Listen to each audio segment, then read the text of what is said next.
तो hello guys, स्वागत है आप सभी का मेरे चैनल पे। और आज हम देखने वाले हैं मूवी औरों में कहाँ दम था, जो कि 2 अगस्त को रिलीज हुई थी, यानी कि कल। इस मूवी में मेन है अजय देवगन और तब्बू, और इस मूवी के अलावा उनकी और कई ऐसी मूवी रही है जिसमें ये दोनों जोड़ी काफी हिट रही है। तो चलिए आपका समय वेस्ट ना करते हुए मूवी की तरफ चलते हैं। तो मूवी के शुरुआत में हमको 20 साल पहले का सीन दिखाया जाता है, जहां पर हम मुंबई के एक दरिया का सीन देखते हैं, जहां पर वासु और कृष्णा एक साथ बैठे हुए होते हैं और दोनों एक दूसरे से कभी ना बिछड़ने की कस्में खा रहे होते हैं। कल कृष्णा चला जाएगा जर्मनी, उसको वहां पे कंप्यूटर का इंटर्नशिप मिला हुआ होता है। वो कहता है कि 2 साल बाद आऊंगा और सब कुछ ठीक कर दूंगा, किसी को कोई तकलीफ नहीं होगी। तब वासु बोलती है कि मैं तुमसे कभी बिछड़ नहीं सकती, अगर हमारे बीच में कोई आ जाता है तो। तब कृष्णा कहता है कि हमारे बीच में कोई नहीं आएगा, और अगर आता है तो मैं पूरी दुनिया जला दूंगा। पर इनकी किस्मत में कुछ और ही लिखा था। फिर 20 साल बाद के मुंबई जेल का सीन दिखाया जाता है, जहां पर कृष्णा 20 साल के जेल का सजा काट रहा होता है। उसको 20 साल का जेल हुआ है। जेल में कृष्णा किसी के साथ उलझता नहीं है। वह पहले तो नहीं लड़ता, लेकिन अगर कोई उसके हत्थे चढ़ जाता है तो वह उसे छोड़ता नहीं है। जेल में बाकी कैदी के साथ वह काफी अच्छे से रहता है। पुलिस वालों की भी वह मदद करता है, और जो भी उसे जेल में देख रहा है वह उसे कई सालों से हंसते हुए नहीं देखा, ना ही अच्छे से बात करते हुए देखा है। वह हमेशा खामोश रहता है, मानो उसके मन में अपना ही संघर्ष चल रहा है। कोई नहीं जानता कि उस रात क्या हुआ था, सिर्फ इतना पता है कि 2 खून करने की वजह से आज कृष्णा जेल में है। वह इस बारे में किसी से बात भी नहीं करता। देखते देखते 20 साल हो चुके हैं और आज कृष्णा की रिहाई में सिर्फ 1 दिन बचे हुए हैं, वो भी कॉन्सेशन से, क्योंकि कृष्णा ने काफी अच्छा बिहेवियर जेल में दिखाया है, सबके साथ पोलाइटली से रहा है, इसीलिए उसका सजा कम हो चुका है। फिर हम देखते हैं कि कृष्णा को जेल में आईजी साहब बुलाते हैं और उससे पूछते हैं कि तुम्हारी सजा कल खत्म हो जाएगी, लेकिन तुमने एक एप्लीकेशन दिया है जिसमें तुम चाहते हो कि तुम्हारी पूरी सजा तुम्हें दी जाए, ऐसा क्यों? इस रिक्वेस्ट की कोई खास वजह? लोग तो यहाँ से छूटना चाहते हैं। तब कृष्णा बोलता है, सर मैं बाहर के लिए रेडी नहीं हूँ, मैं बाहर का सामना नहीं कर पाऊंगा। तब आईजी साहब बोलते हैं, ये प्रोटोकॉल के खिलाफ है, तुमको कल ही रिहा करा जाएगा। फिर हम जेल के बाहर उसके दोस्त जिग्नेश को देखते हैं, जो कि जेल के अंदर एक फोन भिजवाता है और उससे एक बात कहता है कि देख, तू ऐसा कुछ भी मत कर, मैंने बहुत मुश्किल से तुझे बाहर निकाला है, तो तू कोई भी एप्लीकेशन को रिजेक्ट मत कर। दूसरी जगह हम वासु को देखते हैं, जो जिग्नेश से बात कर रही होती है, और वह जिग्नेश से बोलती है कि अगर वह बाहर आ जाए तो एक बार मुझे जरूर बताना। फिर हमको उस रात को कृष्णा का फ्लैशबैक दिखाया जाता है, जहाँ पर 20 साल पहले कृष्णा और वासु एक चौल में रहा करते थे और वो दोनों एक दूसरे से बहुत प्यार करते थे। कृष्णा का कोई फैमिली नहीं था, उसके माता पिता बचपन में ही गुजर चुके थे। वह अपने मामा के पास मुंबई रहने के लिए आया था, और वह कंप्यूटर में बहुत तेज था, इसलिए उसने डिप्लोमा भी सीख रखा था, और वह बाहर कोशिश करता रहा कि उसको एक जॉब मिले। फिर वह वासु की फैमिली से बात करे, और वासु पढ़ाई कर रही होती है और वह चाहती है कि वह पढ़ाई कंप्लीट करके अपनी माँ और बहन को एक अच्छी जगह स्टेबल कर सके, क्योंकि उसके पापा नहीं है तो मम्मी ही घर चलाती है, और उसको भी लाइफ में कुछ न कुछ बनना था। कृष्णा भी उसके इस चीज में मदद करता है, उससे कहता है कि मैं चाहता हूँ कि तुम बहुत आगे जाओ लाइफ में। फिर हम देखते हैं कि कृष्णा जेल से छूट रहा होता है। जेल से छूटते ही वह पहले जिग्नेश से मिलता है और वह बोलता है कि मुझे उस चौल में ले चल, इतने दिन हो गए उस चौल को देखे,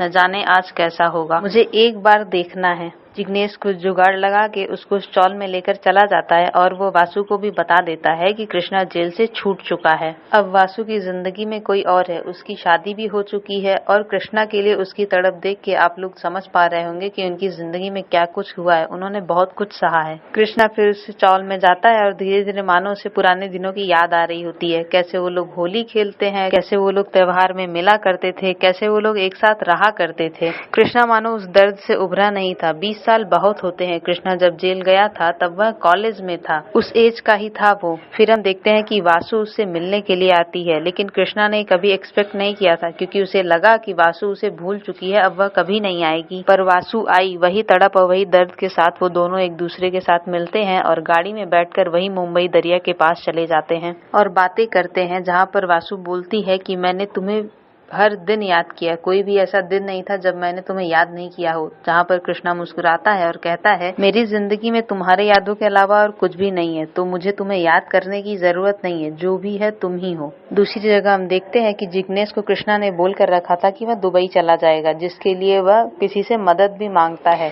तभी वासु कहती है कि मेरा हस्बैंड अभिजीत तुमसे मिलना चाहता है, मैंने हमारे बारे में उन्हें सब कुछ बता दिया है। तभी कृष्णा शॉक हो जाता है और कहता है कि मैंने तुम्हें मना किया था सब कुछ बताने के लिए। यह सिर्फ हमारा था। फिर भी वासु उसे मना लेती है उसके हस्बैंड से मिलने के लिए और वो दोनों चले जाते हैं। फिर से 20 साल पहले फ्लैशबैक में जाते हैं, जहाँ देखते हैं कि वासु टैली किया करता था, यानी एक तरह से हिसाब रखा करता था। वह अंकल को सब कुछ समझा के बात करके जा रहा होता है, लेकिन उसे ध्यान आता है कि वह अपनी गाड़ी की चाबी भूल चुका है, जिसको लेने के लिए वह वापस आता है और वो वहाँ पर देखता है कि अंकल को कुछ गुंडों ने घेर कर रखा होता है, जो कि 3 लोग होते हैं, जिसमें से एक को वह पहचान जाता है और कृष्णा की धमकी से वो तीनों वहाँ से भाग जाते हैं। अंकल उसको बहुत थैंक यू बोलते हैं और फिर कृष्णा अपने चौल में चला जाता है और चौल में जाते ही वह उस लड़के को बुलाता है जो बाहर रहकर गुंडागर्दी किया करता है। ना उससे 2-3 चाटे लगाता है और उसे कहता है कि तू अपने माँ बाप के बारे में सोच, मैं चाहता तो तुझे पुलिस में भी दे सकता था।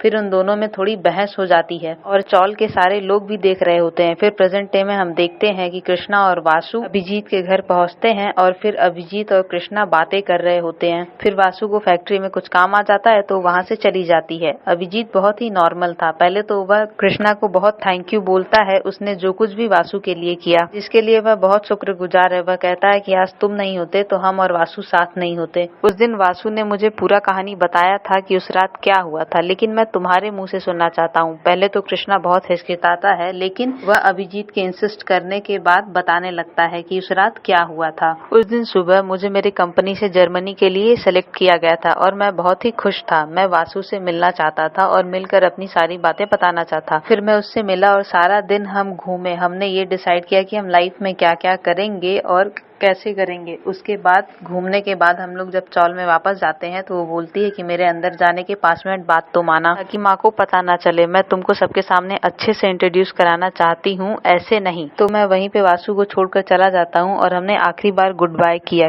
क्योंकि कल मैं चला जाऊंगा। तो वासु चौल में जा ही रही होती है। जिन तीनों लड़कों को मैंने दुकान में डराया था अंकल को बचाने के लिए, उसमें से एक पकिया भी होता है जिसको मैंने चौल में आकर मारा भी था।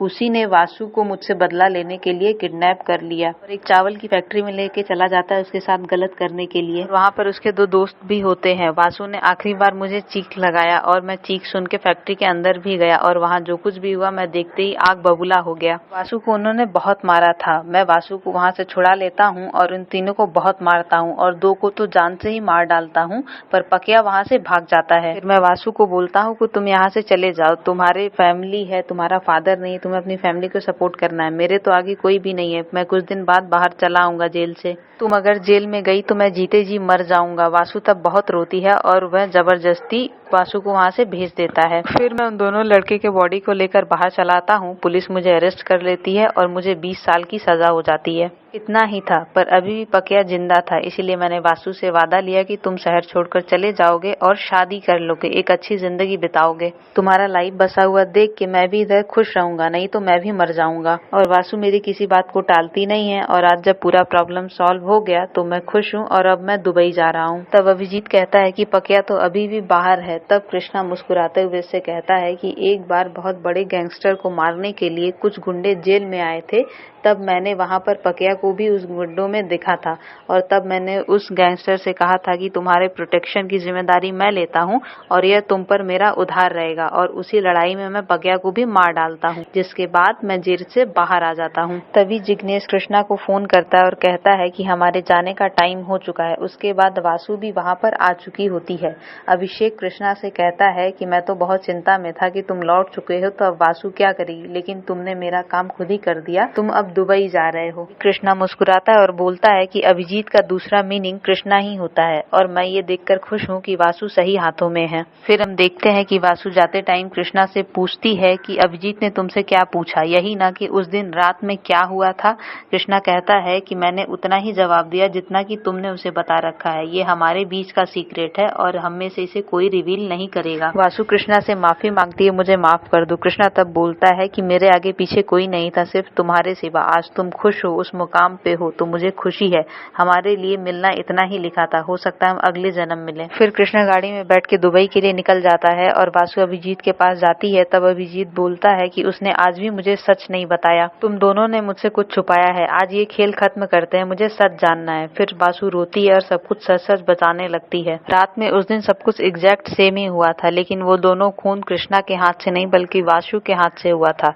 मरने के बाद जब पकिया भाग रहा होता है तब कृष्णा उसका पीछा करते हुए चावल फैक्ट्री में पहुंच जाता है और वह देखता है कि तीनों ने वासु के साथ जबरदस्ती करने की कोशिश की और वासु ने उन दोनों को मार डाला और पकिया वहां से बचकर भाग गया। तभी मर्डर वेपन कृष्णा वासु के हाथ से ले लेता है और वो बोलता है कि मेरे आगे पीछे कोई नहीं है, लेकिन तुम्हारे ऊपर बहुत जिम्मेदारी है। अगर तुम जेल चली गई तो मैं जीते जीते मर जाऊंगा। मैं कुछ दिनों में ही लौट आऊंगा, लेकिन ये सजा 20 साल की होगी। ये न वासु ने सोचा था न कृष्णा ने। उसके बाद कृष्णा के कहने पे वासु वहां से चली जाती है और कृष्णा को 20 साल का जेल हो जाता है। और बाकी का स्टोरी आपको पता है कि कृष्णा को जेल हो जाता है और वासु आज भी उसके लिए वेट कर रही होती है। पर कृष्णा ने सोचा कि आज उसको अपना लाइफ जीने दिया जाए। जब वासु उससे जेल में मिलने आती है तो कृष्णा वासु से कहता है कि तुम आज के बाद मुझसे मिलने मत आना और तुम जाकर किसी से शादी करके अपनी जिंदगी अच्छे से बिताओ, मैं यही चाहता हूँ। और फिर वासु उसकी बात मान लेती है। मूवी के आखिरी में मैसेज आपको यही दिया जाता है कि सच्चा प्यार का मतलब ये नहीं है कि उसे चाहे जैसे भी पाना हो। सच्चा प्यार का मतलब होता है कि वह चाहे जहाँ रहे खुश रहे, चाहे आपके साथ रहे या किसी और के साथ, बस वह खुश रहे। सच्चे प्यार का मतलब ही होता है कि अपने पार्टनर को खुश देखना। इसी के साथ ये कहानी खत्म होता है। तो यह मूवी एक, जिसे कहते हैं ना, मैच्योर लेवल की लव स्टोरी होती है, जहाँ पे एक अच्छी खासी अंडरस्टैंडिंग होती है।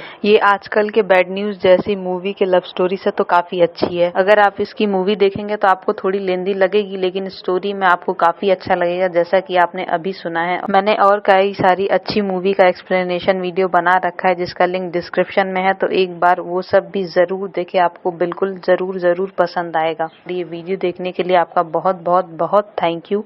प्लीज चैनल को सब्सक्राइब और लाइक जरूर करें। तो मिलते हैं नेक्स्ट वीडियो में।